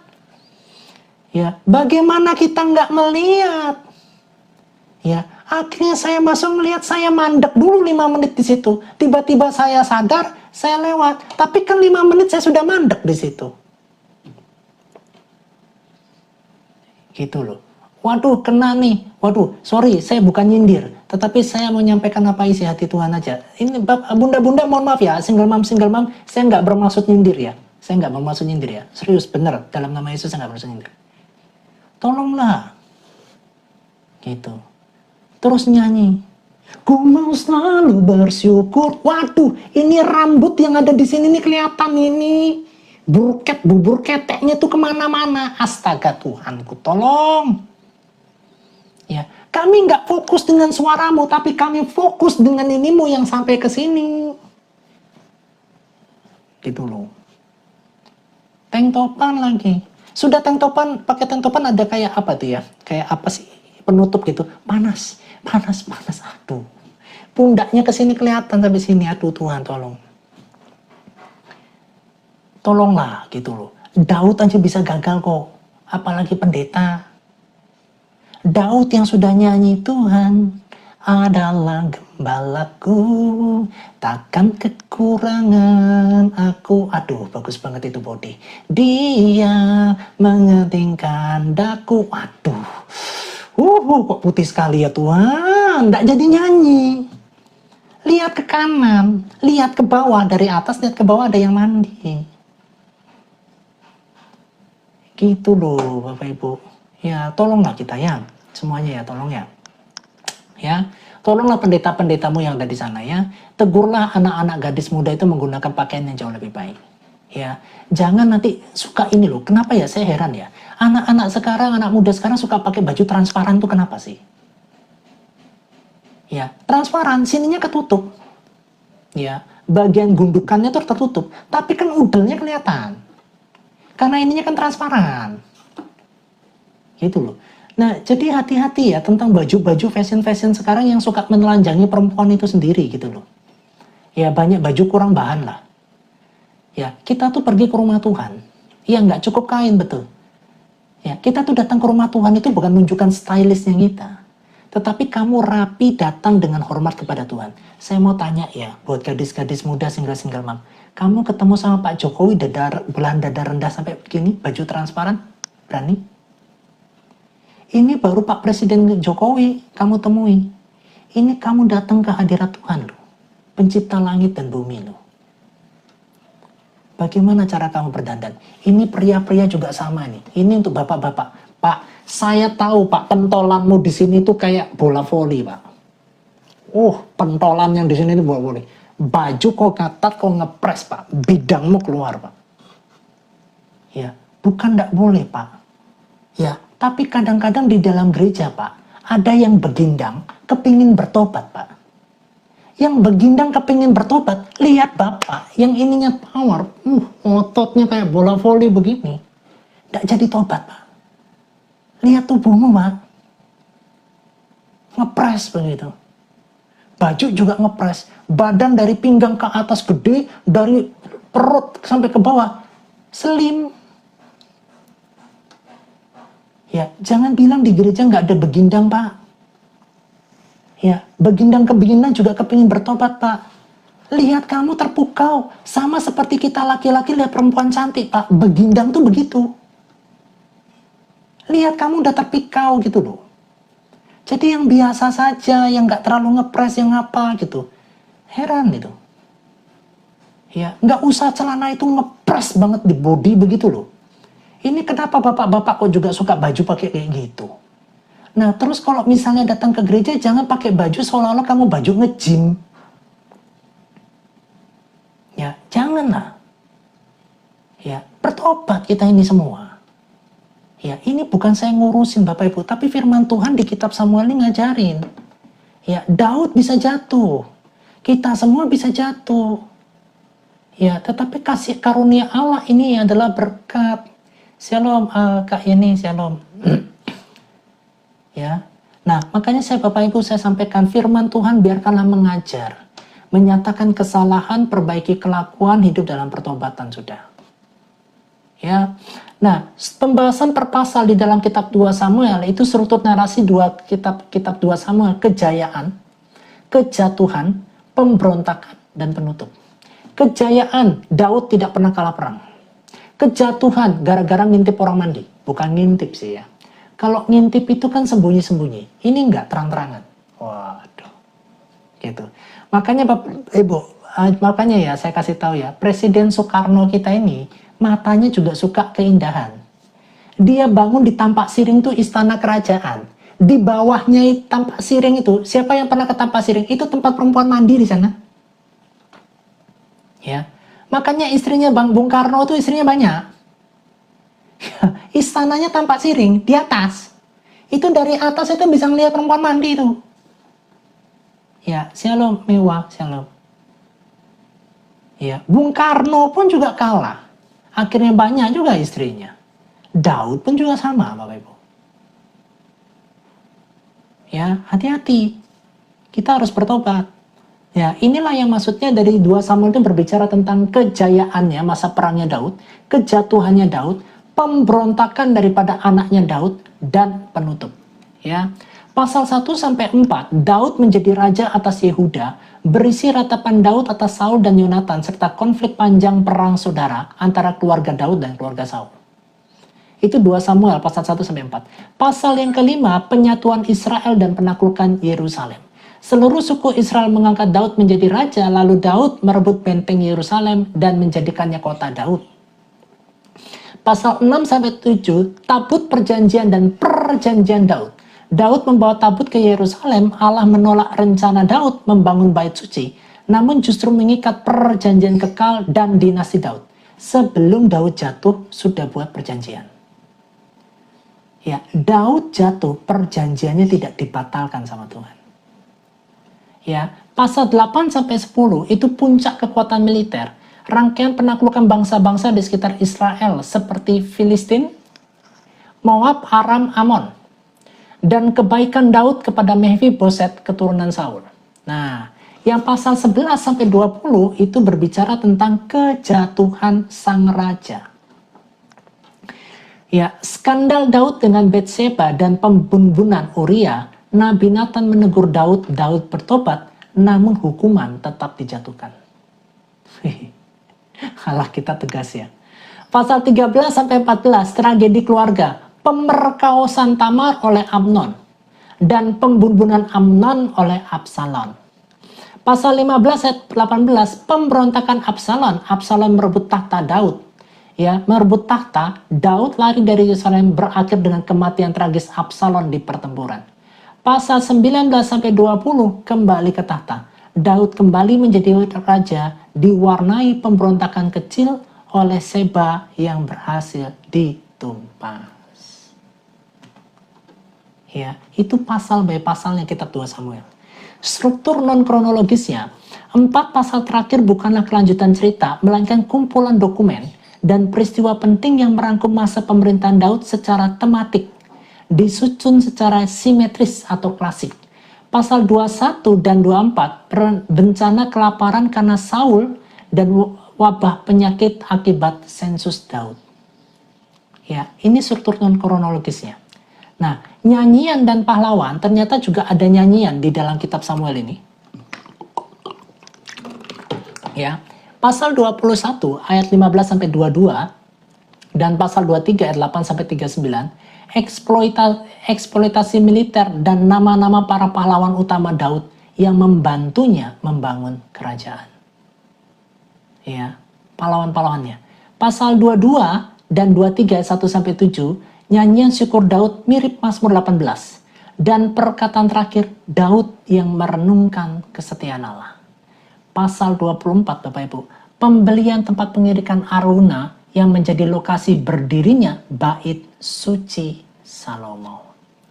Kesimpulan secara akademisnya adalah, secara akademis 2 Samuel adalah mahakarya sastra naratif Ibrani kuno.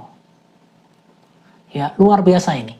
Kitab ini secara brilian mempelajari, menjembatani teologi Sion, janji tanpa syarat Allah kepada tata Daud dengan teologi Sinai, hukuman bersyarat akibat ketidaktaatan, ketidakaturan deuteromistis, menggunakan kisah ini untuk menjelaskan kepada umat di pembuangan mengapa Israel runtuh. Kenapa bangsa Israel runtuh? Ya, akibat dosa para raja, meniru kegagalan moral Daud. Bapak Ibu, Daud ini termasuk moralnya gagal. Ya. Salah satu yang paling sulit dikendalikan sama laki-laki itu seks. Mata yang suka melihat perempuan cantik. Ding ding ding ding ding ding ding ding ding. Mata yang tidak pernah puas melihat perempuan cantik.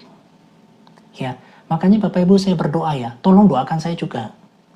Ya, tolong doakan pendeta-pendetamu. Tuhan, tolong kokungin Tuhan supaya dikasih kacamata kuda. Supaya matanya nggak aneh-aneh. Oh, boleh tuh. Boleh sih, boleh. Ya, pendeta saya Tuhan, kasih kacamata kuda Tuhan. Gitu. Boleh tuh, boleh. Ya, Bapak Ibu ini dicatat loh. Ya, banyak raja-raja meniru kegagalan moral Daud. Salah satunya siapa? Salomo. Nggak tanggung-tanggung, izin. 1000. Iya. 700 sama 300. Itu dari 1000 cantik semua. Nggak ada yang nggak cantik itu. Itu loh Bapak Ibu. Ya. Namun pada saat yang sama 2 Samuel menegaskan bahwa covenant Allah tidak batal. Ya. Covenant Allah itu tidak batal. Sebentar Bapak Ibu ya. Saya agak sebentar. Ya. Oke, sebentar Bapak Ibu. Tulisannya ketutup ya. Di sini ketutup. Saya naikkan sebentar.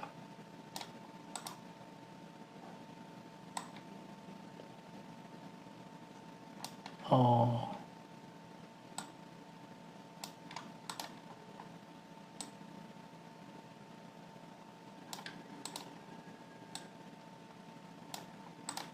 Oke.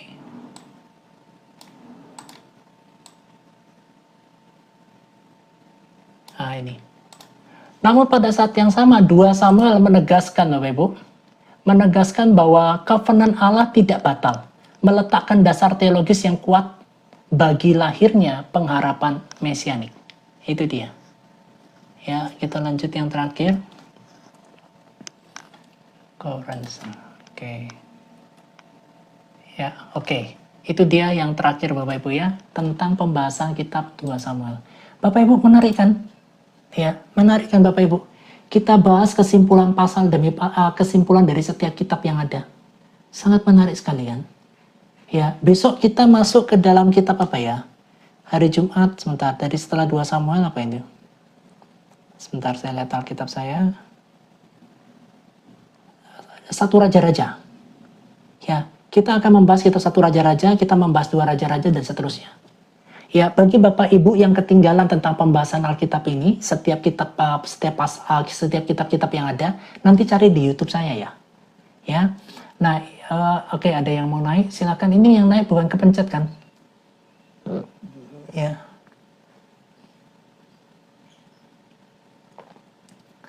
Oke, oh nggak ada yang naik ya. Oke. Bapak Ibu paham ya sampai saat ini ya.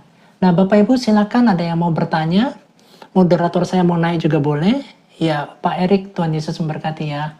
Silakan Bapak Ibu, ada yang mau bertanya atau ada yang mau bersaksi boleh.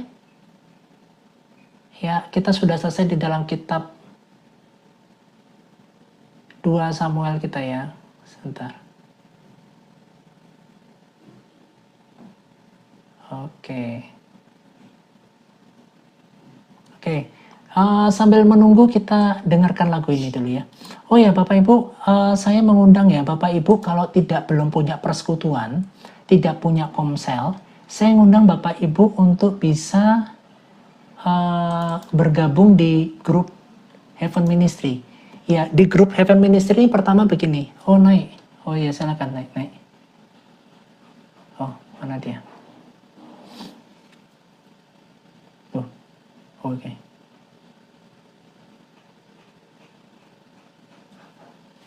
Oke, silakan Bunda. Saya tak cari lagunya. Oke. Salam semua teman-teman. Shalom. Makasih ya sudah tetap layar ya, sudah bantu-bantu give ya, Tuhan Yesus berkati ya. Gaskan teman-teman ya, 100k.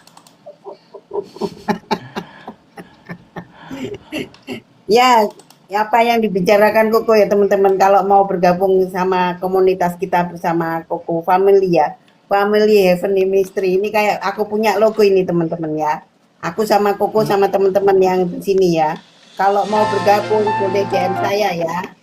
Boleh DM saya, boleh DM Koko, boleh DM Bunda Elis itu yang juga moderator, boleh DM Kak Berliana, Kak Melisa ya. Kalau mau bergabung ya silakan ya teman-teman ya, kita bersatu, saling menguatkan, saling mendoakan ya teman-teman ya. Untuk teman-teman yang sudah bergabung yang kemarin yang seminar ya, kalau aku bagi link boleh masuklah teman-teman ya. Aku bagi link lagi ya.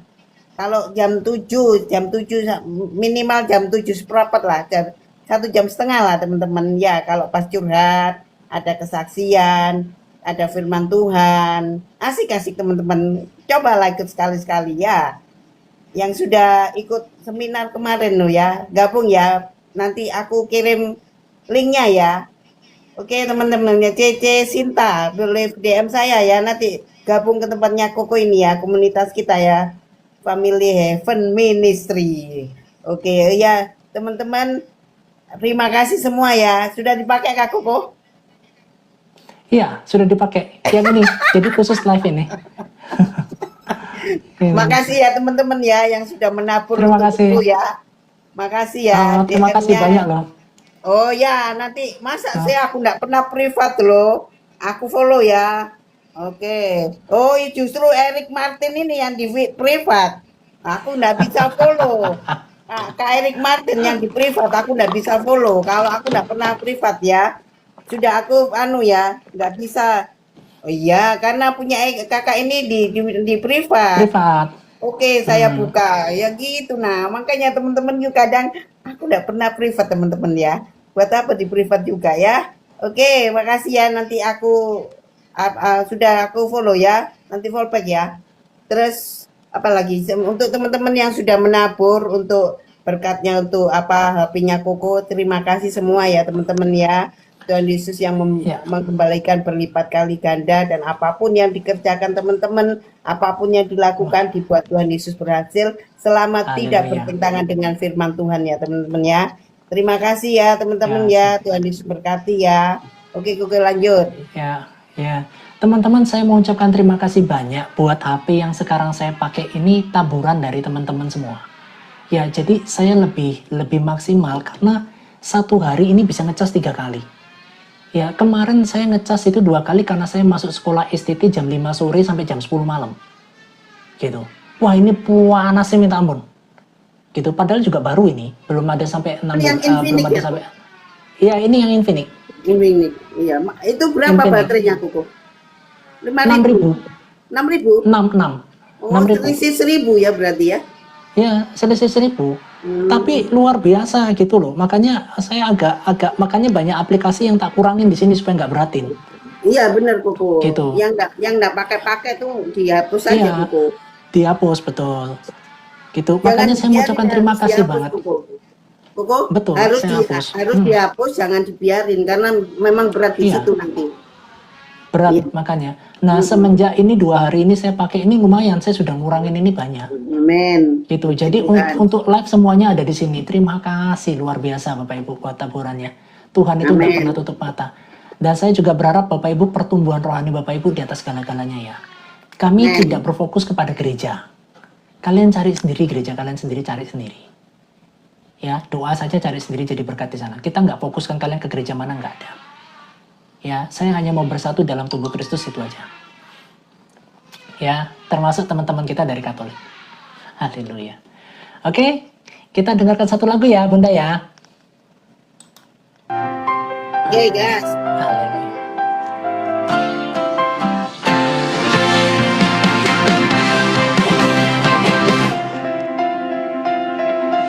Berulang kali aku masuk gereja, tapi hidupku tidak berubah.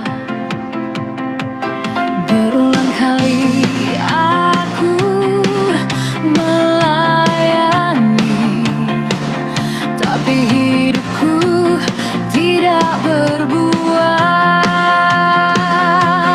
Berulang kali aku melayani, tapi hidupku tidak jadi pelaku firman.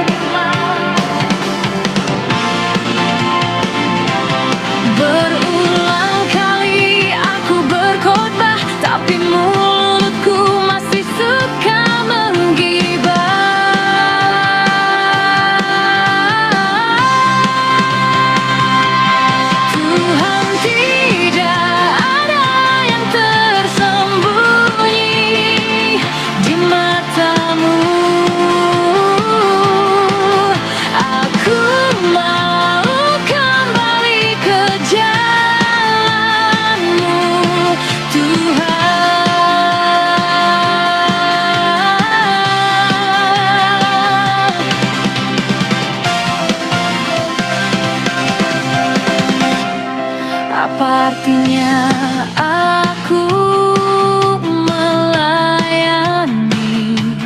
Apa artinya aku berapologet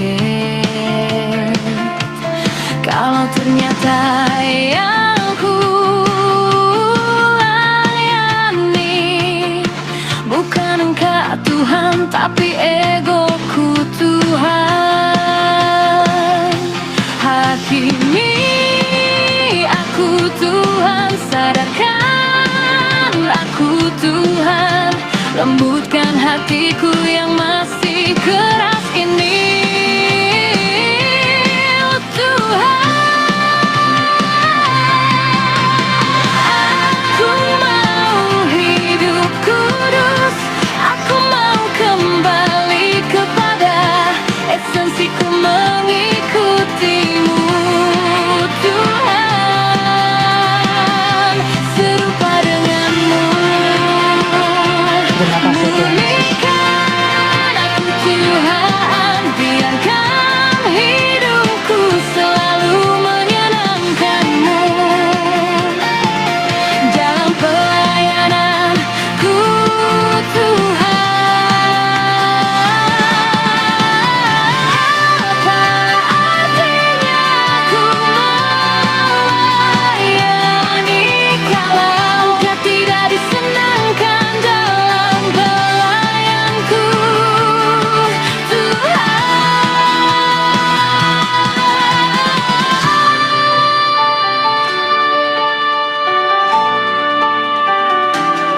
Tuhan Yesus, murnikan aku. Haleluya. Bapak Ibu, kita minta ya Tuhan Yesus murnikan kita semua ya. Kita bisa bolak-balik lo masuk gereja, tapi hidup kita tidak berubah. Yang tahu cuma kita pribadi. Nah, lagu ini sengaja saya buat juga untuk mengingatkan saya secara pribadi. Ya, supaya kita tidak pintar berceramah atau berkhotbah, tetapi mulut kita suka gibahin orang terus. Ya, jadi memang saya sengaja buatkan lagu ini, semoga lagu ini bisa jadi berkat buat kita semua. Ini ada pertanyaan, kok mau tanya, bolehkah orang Kristen ke kuburan orang tua untuk berdoa? Ya, ke kuburan orang tua boleh, ke ziarah boleh. Berdoanya seperti apa dulu? Ya, kalau berdoanya, Mbak Kakung, aku minta Mbak Kakung kasih aku mobil ya Mbak Kakung ya. Mbak, aku minta brondong ya, aku minta mobil. Itu salah. Ya, tetapi kalau doanya hanya gitu, Tuhan aku mengucap syukur. Ya, masih aku punya waktu untuk bersiarah dan juga untuk bersihkan ini. Ampuni aku Tuhan, kalau aku selama masih hidup belum menghormati daripada orang tuaku atau mbahku. Ya, kadang-kadang orang tua kita masih hidup, kita nggak hormat. Ya, orang tua kita nggak ada, wah kita rajin bersih-bersihin tuh. Ya, bersih-bersihin tempat siarahnya, tempat kuburannya. Dan kita berpikir bahwa kita dapat rezeki kalau kita hormati keluarga kita dengan membersihkan itu. Itu sama sekali enggak. Kalau pergi ke sana boleh, kalau mau berdoa tergantung niat dan motivasi dalam doanya. Tapi jangan akhirnya kita menunjukkan bahwa kita hormati orang tua itu dalam membentuk, dalam ini ya, dalam membersihkan tempat kuburan itu loh ya. Itu bukan menghormati orang tua itu namanya itu. Ya, mohon maaf sih. Jadi kalau pertanyaan boleh atau tidak, jawabannya boleh. Doanya tergantung nanti. Kak Yeni mau doanya seperti apa. Seperti itu. Doa arwah bisa kok, nggak bisa. Ya, arwah udah nggak usah didoain. Sudah beda alam. Ya, nggak bisa. Ya, apalagi misa arwah, nggak ada. Ya, nggak ada, misa arwah nggak ada. Nggak alkitabiah, maksud saya begitu. Nggak ada. Doa arwah nggak ada. Ya, itu aja. Apakah ada lagi sebelum kita tutup? Nggak ada ya. Pokoknya doa arwah nggak ada. Nggak ada. Ya, doa sama kungkung nggak ada. Gitu. Ya, terima kasih Bunda Yeni. Ya. Terus doa sama siapa lagi? Sama kakek buyut nggak ada. Sama Guan Yu nggak ada. Nggak ada. Ya. Oke, Bapak Ibu. Oke, kalau sudah cukup kita tutup dalam doa ya. Haleluya. Tuhan Yesus memberkati kita semua. Yuk kita berdoa. Bapa, kami ucap syukur untuk kasih setiamu Tuhan. Ucap syukur untuk berkat-berkat yang kau limpahkan dalam kehidupan kami. Allah yang baik, Allah yang perkasa, Raja di atas segala Raja dan Tuhan di atas segala Tuhan. Kami bersyukur Tuhan untuk kasih setiamu Tuhan. Kami berdoa di dalam nama Tuhan Yesus Kristus, Engkau yang memberkati umat-Mu dalam nama Tuhan Yesus. Bapak Ibu, angkat kedua tanganmu dan terimalah berkat Tuhan. Tuhan memberkatimu dan melindungimu. Tuhan menyinarimu dengan wajahnya dan memberikan engkau kasih karunia. Tuhan menghadapkan wajahnya kepadamu dan memberikan engkau damai sejahtera. Demi nama Bapa dan Putra dan Roh Kudus, mulai dari sekarang sampai selama-lamanya. Haleluya, haleluya, haleluya. Amin. Tuhan Yesus memberkati. Maju terus dalam Tuhan. Ketemu hari Jumat ya. Amin. God bless you. Oke, makasih sama teman-teman Silakan Bunda ya. Lydia. Oke, makasih semua teman-teman yang sudah bergabung, yang sudah tetap layar, sudah posting ulang, sudah bagi gift ya. Terima kasih, doakan terus Koko ya, tetap sehat, tetap kuat, tetap mempunyai kerendahan hati ya. Terima kasih ya teman-teman ya. Tuhan Yesus berkati, sampai ketemu hari Jumat. Terima kasih, Tuhan berkati. Terima kasih Koko. Izin turun ya Koko. Ya, Tuhan Yesus berkati. Tuhan berkati.